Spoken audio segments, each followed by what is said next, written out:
Tere! Tänases saates teeme ülevaate kooli sünnipäeva ja õpetajakuu toredatest tegemistest ja ettevõtmistest ning põnevatest õppimisvõimalustest esimesel õppeveerandil. Kooli 118. sünnipäeva tähistasime 1. oktoobril piduliku lipuheiskamisega lipuväljakul.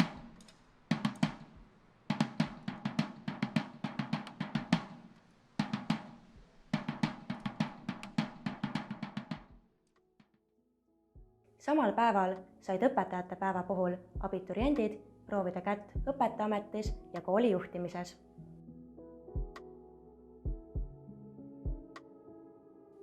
Õpilasküsitluse tulemusena valmis kõnekas sõnapilv, kus õpilased avaldasid oma arvamust, milline võiks olla meie armas pesapuu aastal 2027. Rakett 21 startis taas nädal.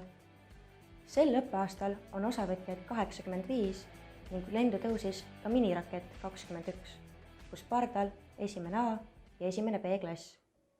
11. C tegi esimesi katsetusi Tallinna Ülikoolis koostöise ja robotkäe õpitoas. Miniraketis tutvuti sel korral helide maailmaga. Katsetati, kuidas tekib heli, millised on helilained ja kuidas need liiguvad ning millised on seosed heli ja elektri vahel. Hinnas on ka vaimse tervise hoidmine, liikumine, matkamine ja sport. 9. A arendas koostööoskusi uudses rühmatöö keskkonnas CodeTrack. Tore oli ka väljaspool kooli seadusi õppida ning Rahvusraamatukogus Riigikogu mängida.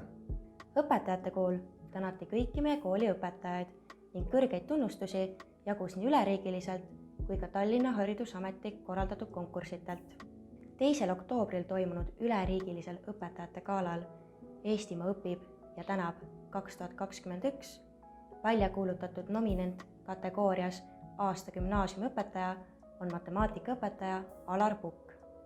Haridusameti aasta õpetajate galal Tallinn tänab ja tunnustab pälvisid 8. oktoobril tiitleid lausa 4 meie suurepärast õpetajat ning parim koostööprojekt on teadus- ja koostööprojekt Rakett 21. Õnnitleme silmapaistvaid õpetajaid ja innukaid projekti eestvedajaid Marika Pauna ja TalTechi doktorante.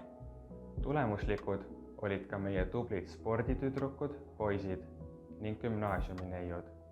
Murdmaa teatejooksu võistlustel saavutati vaid esimesi ja teisi kohti. Konkursil Fotojaht pälvis eripreemia 11. C-klassi õpilane Ronja Ansman, kes märkas ja jäädvustas elukeskkonnas kitsaskohti ning pakkus probleemile ka lahenduse. Aktiivselt osalenud 10. C ja 11. C-klassi õpilased said aga preemiaks külastuse õiguskantsleri kantseleisse. Liikumisaasta raames tantsiti spordiväljakul hõimurahvaste seltskonnatantse. Mõnusad tantsuvahetunnid annavad vaimule erksust. Vaatame, kuidas õpiti ungarlaste ja soomlaste seltskonnatantse tantsuklubi Koit energiliste juhendajate käe all.